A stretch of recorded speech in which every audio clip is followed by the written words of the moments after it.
আসসালামু আলাইকুম রহমতুল্লাহি ওবরকাতু। হাই বন্ধুরা, আপনারা যারা কন্যাকাত আসতে চান, আমি আপনাদের সামনে কন্যাকার দৃশ্যটা তুলে ধরবো। অবশ্যই আমার সাথে কন্টিনিউ করে থাকবেন। এই দেখতে পাচ্ছেন, এটা কন্যাকার দৃশ্য। এটা হলো কন্যাকারী। আমরা আজকে এই কন্যাকাত ঘুরতে আসছি, ঘুরতে এসে কন্যাকার দৃশ্যটা উঠাইলাম। অবশ্যই আপনারা যেটা দেখতেছেন এটা কিন্তু কন্যাকার দৃশ্য। এই যে দেখতে পাচ্ছেন, আজকে বতরটা বহুত খারাপ, এই জন্য পুরো আমি আপনাদের সামনে ক্লিয়ার করে ধরতে পারতেছি না। যেহেতু অল্প সময়, আমি আপনাদের কাছে কন্যাকার দৃশ্যটা তুলে ধরার জন্য চেষ্টা করছি। তো আপনারা মোটামুটি যেটা দেখতেছেন এটা গোটো কন্যাকার এরিয়া। তো এই দেখতে পাচ্ছেন, ওখান থেকে ঘর দেখা যায় একটা।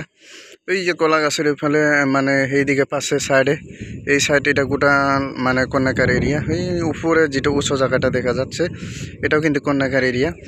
তো এটা গোটা কন্যাকার এরিয়া। এটা আমরা পার্কের মধ্যে যেটা কন্যাকার পার্ক ঘুরতে আসি, এটা কিন্তু কন্যাকার পার্ক। ইয়ে দেখতে পাচ্ছেন, এটা কন্যাকার পার্ক। এখানে ইয়ে ঘাস কাটা মেশিন যেটা, সেটা দিয়ে ঘাস কাটতেছে। আমি অল্প জুম করে দেখাচ্ছি আপনাদেরকে। এই যে দেখতে পাচ্ছেন, এটা হলো কন্যাকা ভিতরে যেটা ঘাস কাটে মেশিনটা, সেই মেশিনটা ইয়ে দেখতে পাচ্ছেন। আবারও জুম করে দেখাচ্ছি আমি আপনাদেরকে।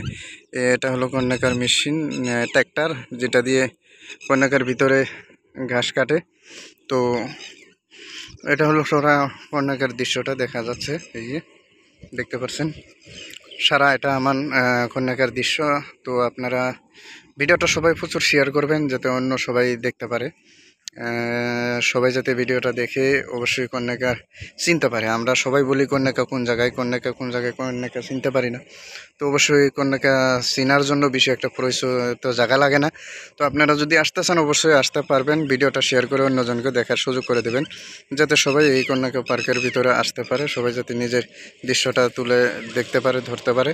তো অবশ্যই আজকে আমি আসছিলাম, বতর খারাপ, তবুও অল্প সময় আপনাদের সামনে দৃশ্যটা তুলে ধরছি। অবশ্যই ভালো লাগলে সবাই ভিডিওটা শেয়ার করে যাবেন।